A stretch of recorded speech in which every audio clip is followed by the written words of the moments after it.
So welcome to Marketing Study Lab, Mark. Welcome on board. Good to be here. Thanks for having me. Excellent. And like with all guests, I like to get straight into it with a random opener. Right. You're a body language expert, which the intro provided for people to understand that. So what does it mean when people pat their heads and rub their tummy? Pat their heads and rub their, what you mean, like that, and yeah. Well, so that's that I would put as cultural behavior, because there's no beneficial reason to ever do that other than somebody said to you, "Hey, can you pat your head and rub your tummy at the same time?" So yeah, it's a cultural behavior. It's a test. Brilliant. Yeah, I've never seen. It's rather like this gesture that you probably have seen some politicians, probably actually very specifically Bill Clinton. Was renowned for doing the thumb point.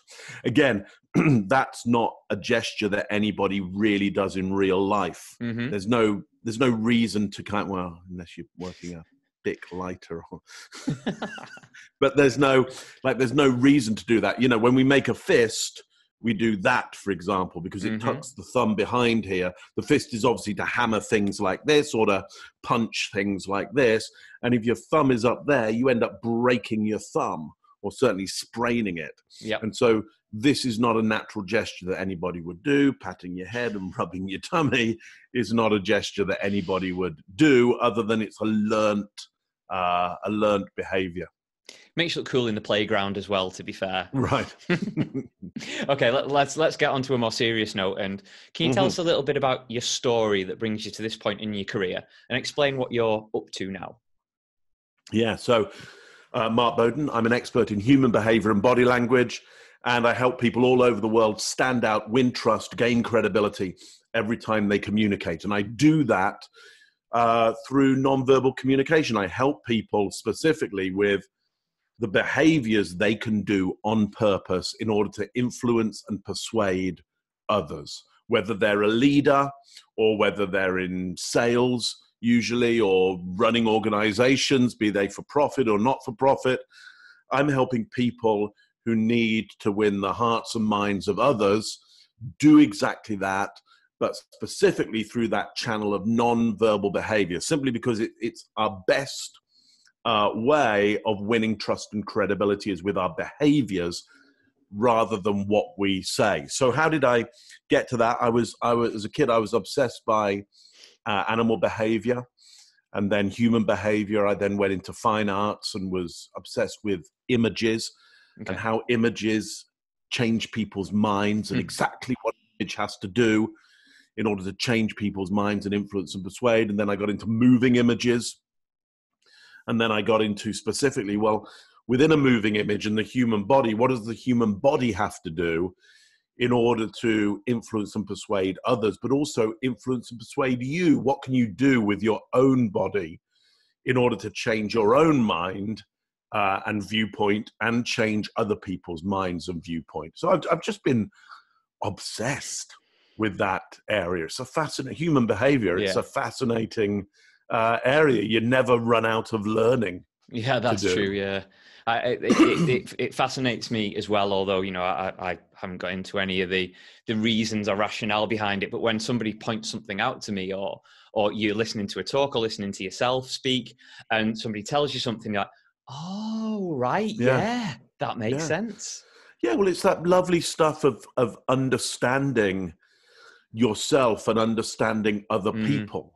Or certainly understanding things better, getting closer to an understanding. It's not that I'm here or my colleagues are here going, yeah, we totally know exactly how human beings work. And no, we're just getting closer to good tools and techniques and the truth of that than most other people, because we're thinking about it a little bit more. We're testing stuff out. We've got models. We've got simple ways to think about quite complex situations so that we as human beings can handle those situations a little bit better and not get lost in the complexity, and hopefully get stuff done through simple ideas around that. Okay, great. So I'm hoping you can give people some top tips on a few areas that will help them with their body language and looking at other people's body language. So the first thing that I'd like to explore is that when you first meet someone from a business perspective, what body language should we be looking out for? Yeah. So in others, I would just be, let's take a really simple model, which would be, let's just say there's pleasure and displeasure. Okay. They're pleased or displeased, or they're comfortable or uncomfortable. Mm-hmm. So let me give you a Duchenne smile, okay, which means that the sides of my mouth turn up, the eyes narrow to make these little kind of wrinkly areas here. And let's see how good you are at reading body language. Comfort or discomfort? That looks discomfort. Yeah, why discomfort? It looks almost forced. Okay, yeah, because I'm having to do it. I'm having to do it on purpose. And in fact, you saw me, go from a very neutral face to this, and you saw my muscles kind of try and move in order to create that. But if I can sustain it for long enough, yeah. So I'm going to now try and sustain it for more than 3 seconds. Mm-hmm. Yeah. Now, comfort or discomfort? That looks more comforting. Yeah. It looks like you're in comfort. Yeah. Yeah. So if I just again try and just kind of flash the Duchenne smile at you, comfort or discomfort? That's definitely discomfort without a doubt. Right. Okay. So look how if we just use this model of comfort and discomfort, it gets a lot easier for you with just these 2 buckets to go, what would I do with that? So, for example, you're meeting me for the first time and I show up and I go like that, and your mind goes, and now you're able to consciously go, okay, discomfort. What might that cause you to do? How might you handle this meeting now? So I'm going to think that you're not that interested, that I'm always going to be looking for that cue that you're not interested or you're not that bothered. I'm going to keep looking for that smile or that forced behavior. Okay. So I've biased you now. You've now gone, okay, I'm worried. Mark's not interested. He's disinterested. And now your radar is on for, okay, I'm now on the lookout for more signals to prove my assumption. So understand, you were right to assume discomfort at that moment, but does it mean discomfort forever? And is it anything to do with you?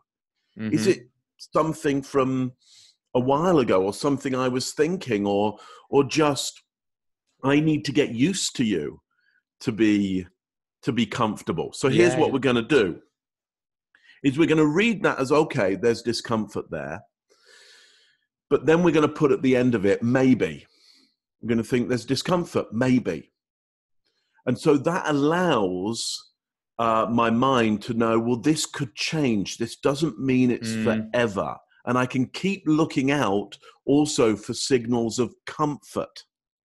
Okay, rather than discomfort. Okay? Because otherwise I'm just going to be biased. Now, how could you check with me what the discomfort might be about? Is there any way that you can think off the top of your mind that you could check with me?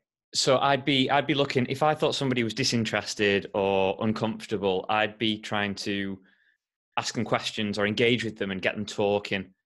Might uncover something.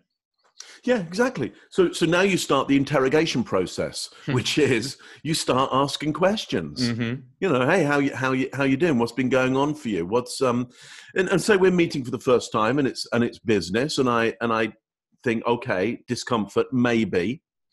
So why don't I just open with a question about the meeting and go, so just want to check in with you. What are you hoping to get out of this meeting together?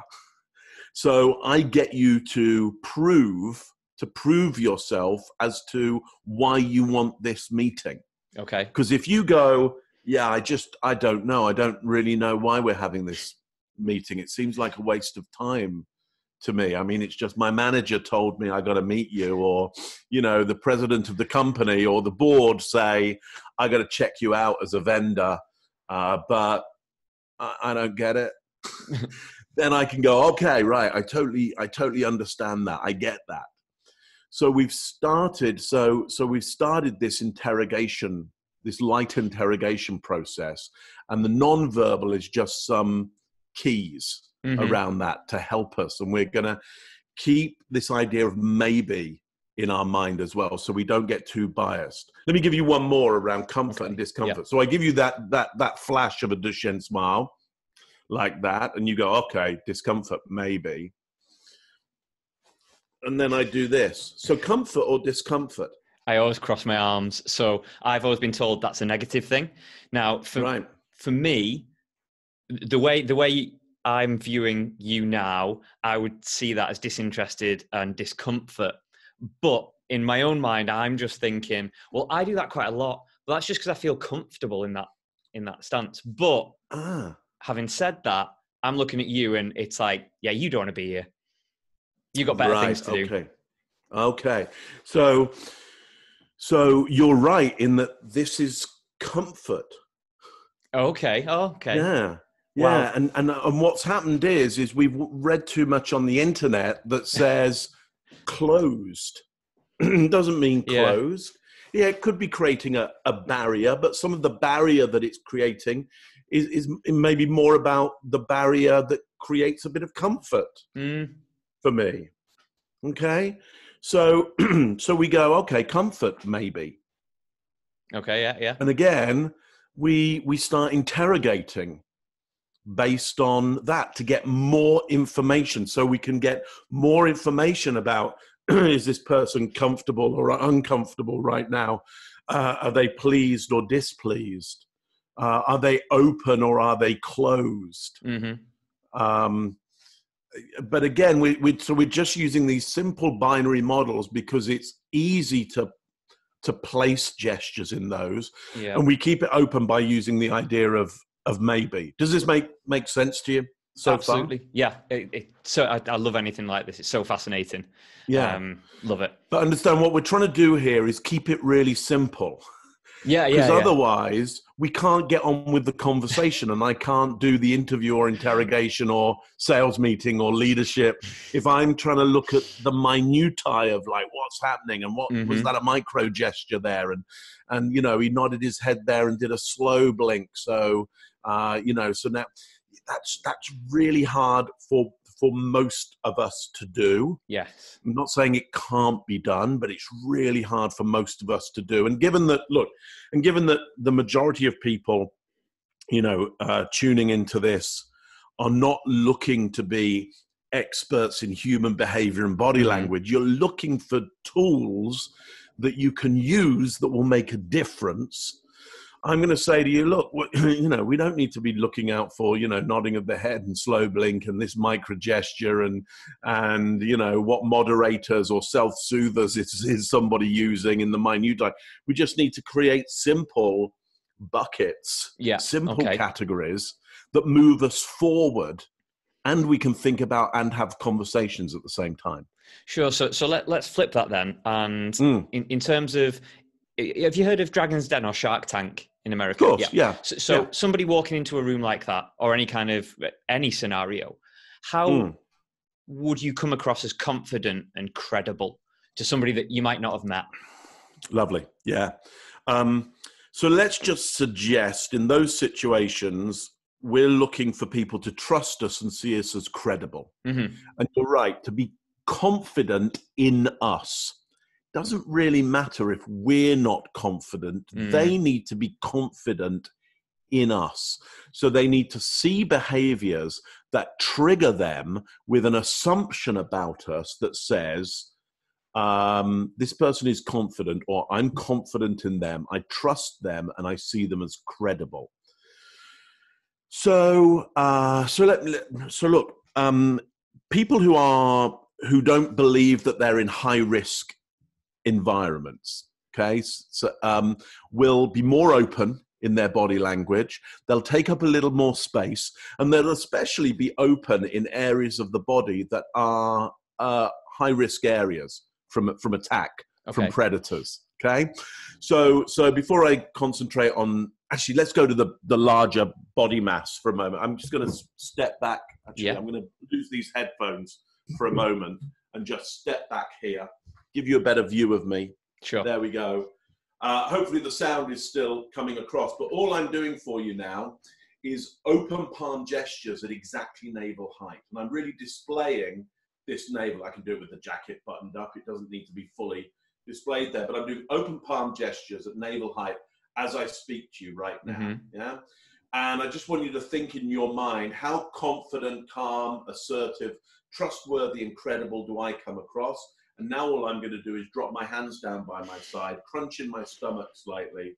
And now how confident, credible, trustworthy do I come across right now? So now you can see I'm more minimized now, taking up less space. Now I'm more maximized, taking up more space. But also, in that scenario, I'm giving you open palm gestures, which is a universal signal for no tools, no weapons, nothing in my hands, nothing to harm you. Yeah. And also I'm open at that navel area, what I call the truth plane, the horizontal plane of truth. And that area is very vulnerable. Your center of gravity is there. There's vital organs there that if they get damaged, you're in big trouble. So look, if I'm displaying no tools, no weapons, nothing in my hands to harm you, I'm open at a really vulnerable point on my body, it triggers you with the expectation that I believe there aren't predators in the room, that this is a low-risk environment for us, and therefore an environment of high opportunity. Okay. And this happens in a part of your brain that's about 500 million years old. It triggers your instinct around me. And it's very hard for you to countermeasure that triggering, really hard for you to countermeasure it. So it creates an assumption of Mark is calm, assertive, confident, trustworthy, credible. Now, equally so, if I start to, let me just I'll go to the upper body, actually, and what I'll do is what we often call turtling, which is I'm now using my shoulders to protect my carotid arteries and windpipe, these are vulnerable areas on the body. And I just want you to think about how trustworthy and credible I come across now. You're coming across as that area as cold, and right. And yeah, it doesn't feel right. Therefore, not as credible, I would say. Right. So you've got an assumption. You said Mark is cold, and actually you've used a metaphor. You've in order to understand me, you've made me something that I am not, because my temperature didn't change at all. I'm no colder than I was, but your brain went, what can we call Mark so that we can easily handle him? And you said, well, let's give him a temperature. And there's 2 buckets of temperature. He's either hot or cold. We'll make him cold. Okay. Now, again, when I open up this area, what's happened to the idea of cold in your mind? It's disappeared. You look like you're going to say something really interesting. Okay. So you've now got a prediction. Mark will say something interesting. So ultimately, with that prediction, you will make it fit. So look, on my desk, I've got a tape measure. Yeah, I got a tape measure. Yeah, are you optimistic about the tape measure, or are you pessimistic about it? Massively optimistic about what's going to happen. Yeah, okay. I'm just gonna do that turtling again. Okay, so you've now got this. Can you sense that your feeling has changed about me? Oh yeah. I'm dreading you getting the tape measure. Okay, why? What's your expectation around the tape measure? It's going to be boring. Right. See how easy it is to influence and persuade you? Yeah. Simply by using body language, because you construct your idea of the world based on what you see it doing and what, excuse me, how you hear it as well. And then you make the world fit. So I get a nonsense object, and you make that fit your assumptions about me. You go, well, the length will be bad, or the length will be good, the measurement will be good, or the measurement will be bad. Yeah, and notice how easy it is for me to influence and persuade you around that. So let's just step back a moment. Remember what I did about those open palm gestures at exactly navel height. That's the height that I call the truth plane. And notice what I did around minimizing or dropping my hands down by my side, and also turtling as well, in order to give you that assumption that things aren't going to be so good. I mean, one thing that sprung to mind now was basically that everyone's perception is their reality first and foremost. Yeah. But and anyone that's listening, you need to see this video. Yeah. Because, I mean, it would make a lot more sense. But the difference in just you open palms to not open palms was unreal in terms of my perception of how you came across. Right. Once you see it, you start to understand just how powerfully you can influence and persuade somebody about things that aren't the person, the things that go with them. You know, imagine I get out, a document of some, I get out a document of some sort. Yeah. Now, what if I just sustain a Duchenne smile now? That's all I'm going to do. And I know I need to sustain it for more than 3 seconds. Okay. For you to start, my guess is you're probably starting to register it about now. And I gave you a little eyebrow raise as well to remind you that you're a friend of mine and we already know each other. And now I'm just going to show you this document. Okay. Just going to show you this document. And I've got some numbers in this that I'm going to give to you in a moment. Are you optimistic or pessimistic about the numbers? Massively optimistic. Right. Okay. Now I'm just going to give you a neutral face. Okay. It's just going to be neutral. Okay.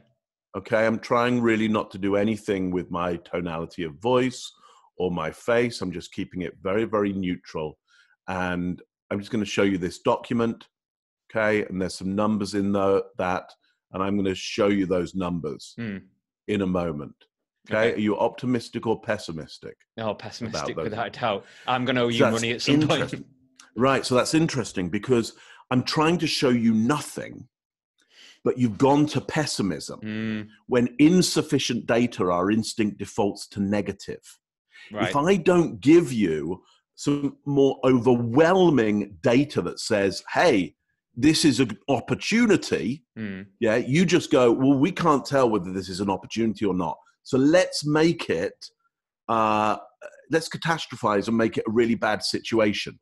Better to be safe than sorry. Okay, yeah, makes sense. Because, and the reason I want to tell you that is often people go, well, I don't need to put in any nonverbal data on this. The numbers will speak for themselves.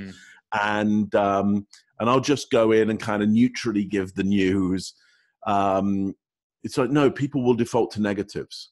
Yeah. If you want people to be negative, sure, give negative nonverbal or give no nonverbal. They're going to go to a negative. In fact, if you give no nonverbal, they'll probably catastrophize. Okay. And go to even worse ideas. If you want people to be positive about stuff, give really clear, positive, nonverbal. Don't make it unequivocal. Don't leave it to their imagination. Their imagination is designed to default to negatives and catastrophize. Okay. Just out of interest, is that sort of what Donald Trump does when he's gesturing? Because he's always positive. I know it's more words that he uses, but yes. Yeah, so Donald Trump is a brilliant case just because he's doing such a lot of it on purpose in order to influence and persuade. You'll notice he does a lot of stuff up in the passion plane. So that's up at chest height, sends people's heart rate up, breathing rate up, gets them really excited. He does a lot of gestures that are asymmetrical because that's quite confusing.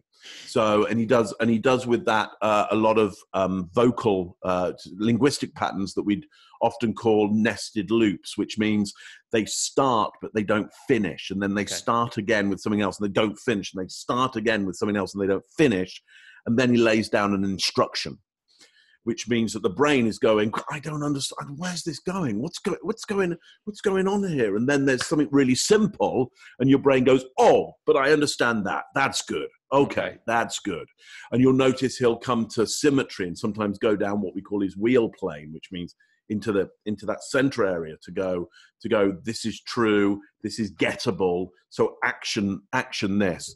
So Trump is an interesting character to watch in that regardless of what you think of his politics as a communicator, he's pretty good. I mean, he's good enough to win, and simple enough to win. So think about the simplicity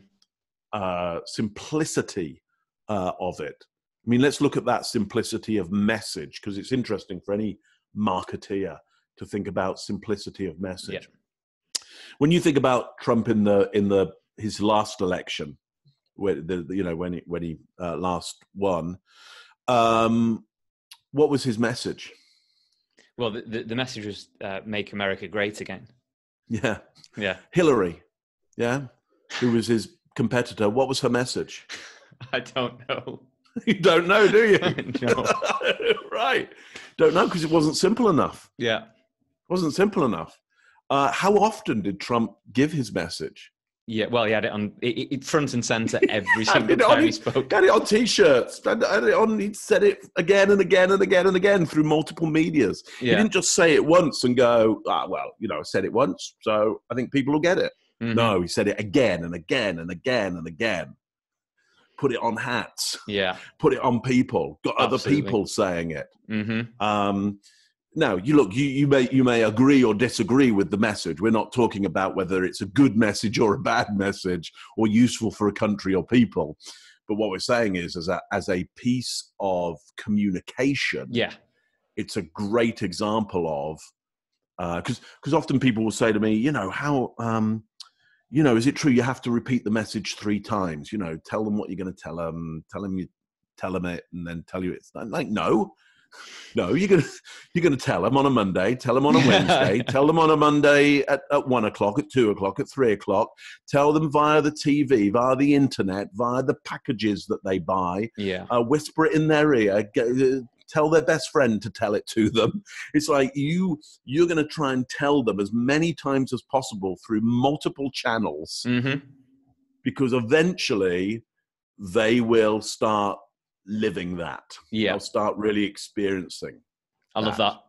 Like that, you've just kind of summarized marketing. So I'm not going to bother do any tutoring. I'm just going to play that last minute. It's just perfect. Do all that consistently. Do all that. Yeah. And now, of course, and anybody in marketing, of course, will say, well, I can't do it all. And yeah, of course, you can't do it all. You have a finite budget. Mm-hmm. So now what you start to do is go with the resource that I've got, time, money, channels,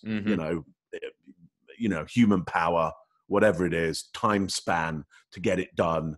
Then you start going, what is my best bet? And that's, I think, what we call strategy. Yes. But people might disagree with me, but that's like, what's my plan?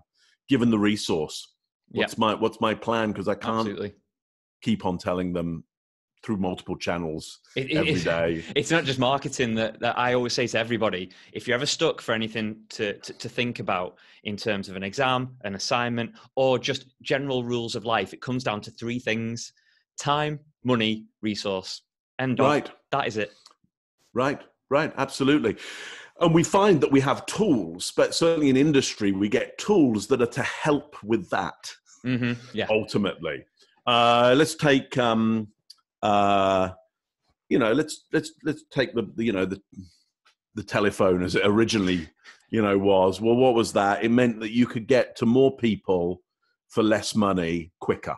Yeah. Like I didn't have to get on my horse, ride to the next town to go and speak to, my potential client or customer or somebody of authority that I needed to influence and persuade. Yeah. I could ring the switchboard and say, put me through to, and it was instant.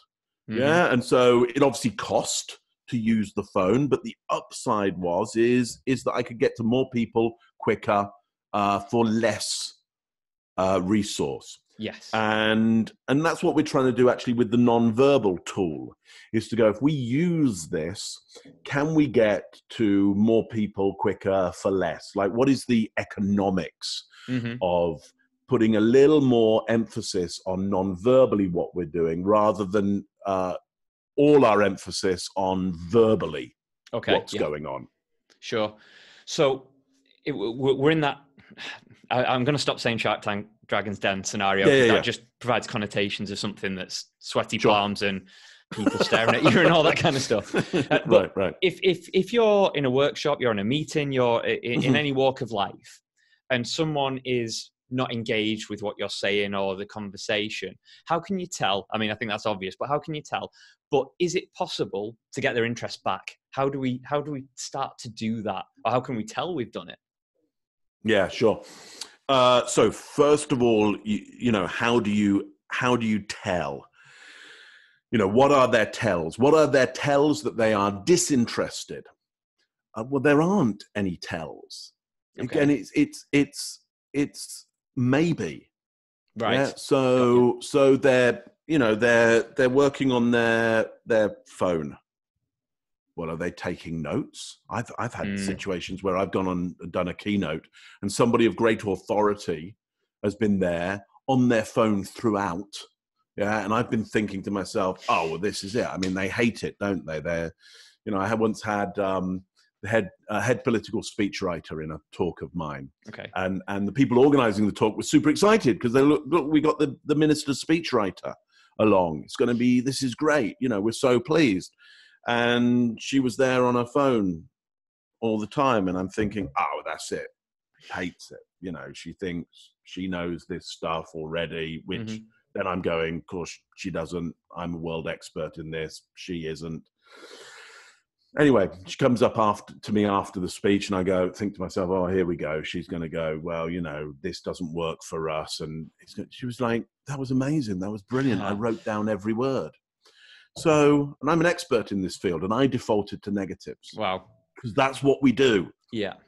Under stress and pressure, we default to a bunch of negatives. So here's what you're going to do. Whatever those indicators are that you believe to be, they are not interested. Maybe they're looking off to one side. Maybe they're on their phone. Maybe they're looking up at the air. Maybe they're, you know, just breathing out and looking away, and you just go, oh, they're disinterested, maybe. Yeah. Yeah. And then you start interrogating. Okay. You start interviewing. And, you know, if you really want to know, if it's valuable to know, you just go, okay, so I just want to stop here just one moment and get a sense of what's most interesting for everybody about what I'm talking about so far. Because I want to see whether they go, yeah, nothing. Yeah. Or they go, oh, I'm really into this area here. I want to check. Like, you can't read people's minds. You just think you can. And the really smart ones of us in nonverbal communication know that. And we know what we're trying to do is use some indicators to trigger our questioning. Okay. Or trigger our behaviors around that person so we can get closer to the truth of what's going on in their head. And eventually get them talking to us, giving us clear information. Yes, they could lie, but then we can interview and interrogate that. Yeah. And again, we got to work out how valuable is it. Like, number one, do they matter? Because I might go, they're disinterested, maybe, but it doesn't matter. I like that. No? Yeah. Now, how would I gain their attention? It's really simple. I just ask them a question. That's all. The brain likes questions. Yeah. Yeah. And it likes questions about its own viewpoints, especially things like, let's hit one that will really trigger the intelligent mind, is categorization. Okay. Yeah. So let me ask you a quick question. You know, in marketing strategy, yeah, if you think about marketing strategy, what would be the number one thing that you think people should pay attention to? I mean, there are lots of things. I understand that. Yeah, sure. What hits number one for you? The market, the target market. Target market. Yeah, lovely.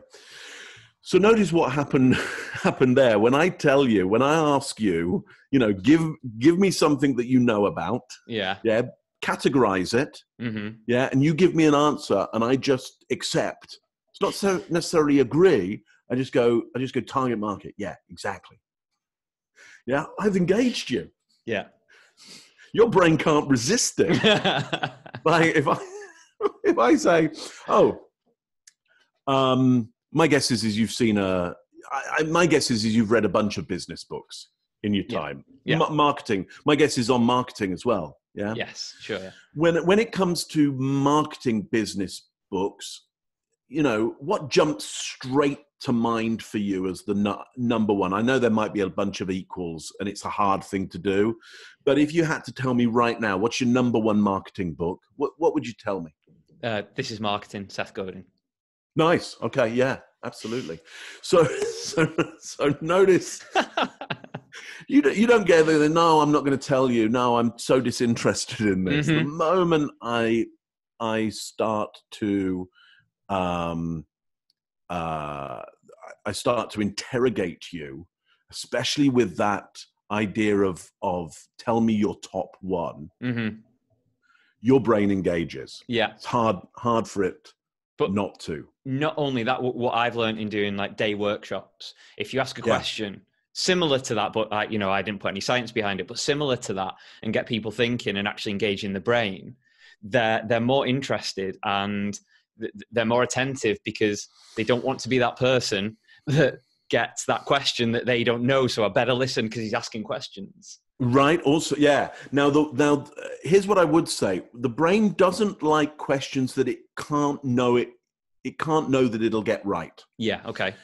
So, for example, what do you think is the app that I use the most on my mobile phone? Well, let's go with LinkedIn. I guess. No, it's not. No, you got that wrong. Okay. It's like how disappointing is that? Yeah, but I'm in my brain. I'm like, okay, think quicker. What other apps are there? Well, I can't think of an app, but he's on his phone. Is he phoning? What's he phoning? Who's he phoning? Right. You can't possibly get that right. Yeah, and if you did, it would be an accident. Yeah. It's like, well done for having an accident with your brain. Yeah, but if I say to you, okay, let's think about this. What is the most important app for you on your phone? And we know for people in this, if we're in a classroom situation, it may be different for everybody. So it's really about you. Which app do you use the most, or is the most important for you? What's your take on that? Give me an answer around that. Yeah. Well, I'll stick with at the moment. I'll stick with LinkedIn. Yeah. Okay. Good. Yeah. It's good app. So notice how easy that was. Yeah. Yeah. So there are far more comforting as well. Far more comforting, because I'm trying to say this is a safe environment for you. If you exercise your brain here, you will get things right and you will be valued and your mind will be valued here. And the way it prioritizes and hierarchies will be valued. Because the thing, when you say, hey, LinkedIn is my number one, that tells me about your priorities or how you want your priorities to be seen. Because either that's true or false, that it's, it may turn out, you're on TikTok more than you. But clearly you don't want me to know that. If that's true, you don't want me to know. You want you want to be seen as somebody where LinkedIn is the most, and that's okay. I'm like, okay, that's good. You want to be seen as that. I will accept that. So I use lots of accepting body language to make it very safe for you to give me information. Okay. Again, that's part of interrogation and interview, is I make it very safe and comforting for you to give me information because I accept it. Love it.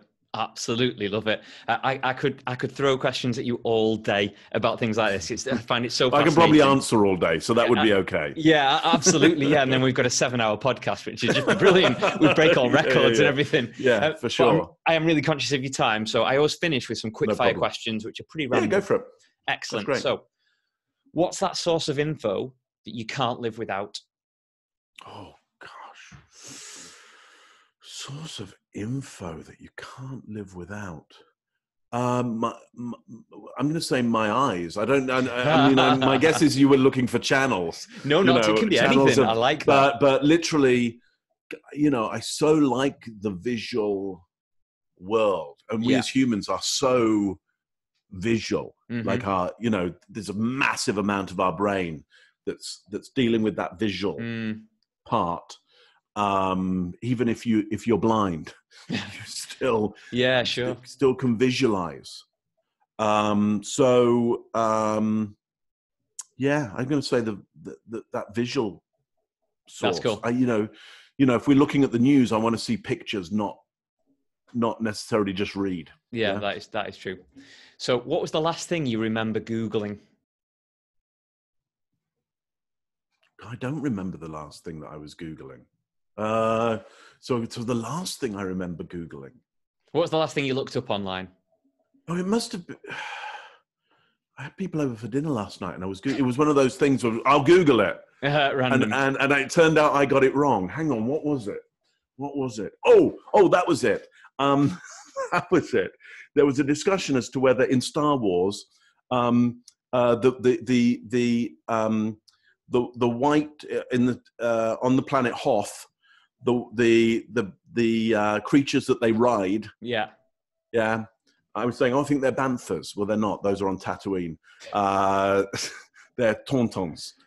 Yeah. I was like, no, they're banthas. They're banthas. So I looked it up. I was like, no, they're tauntauns. Tauntauns, right. Yeah. It's so weird because somebody messaged me a quiz question that was, who was Boba Fett's dad? And I replied, and then I thought, I better check this because I knew it, but I didn't. So I got it right. But again, I didn't because it's Jango Fett. But Jango Fett, yes. It's not his dad because he's a clone. So he hasn't got a dad. Yeah, you're right. Though, why? Was that a trick question then, do you think? I don't know. He never got back to me. So I'm waiting for it.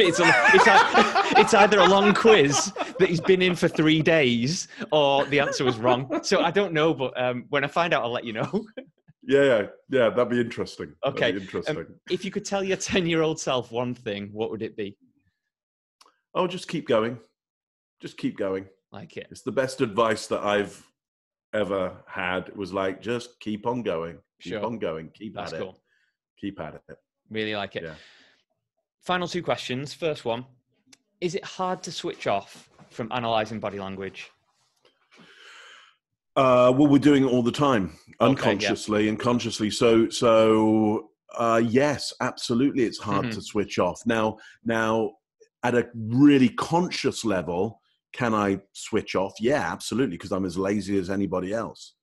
I'll walk into a room and sure, I might go, oh, come on, Mark, analyze this. And then part of me will go, oh, don't bother. It's too much work. Just, it'll be okay. Like, what's the problem? Yeah. So really to analyze consciously is a lot of it. It's a lot of work, a lot of effort. I need somebody to pay me, really. It's like I need a check. I like it. And then I'll go, okay, yeah, I'll do it. Do it. I'm suddenly engaged. Yeah, I'm suddenly engaged. Suddenly interested. Okay, right. Final question. If people want to find out more about you, where should they go? Yeah, so truthplane.com, TRUTHPLANE, truthplane.com. Just head to there. You will find me, or Google Mark Bowden, body language, and up I'll come. Love it. Mark, thank you so much. I just said Google, and my my. Wow, I've been listening all the time. She's been listening all the time. Mark, thank you so much for joining me. It's been an absolute pleasure talking to you today. Thank you so much. Oh, my pleasure. It's been great speaking to you. Happy to come back any time and chat some more.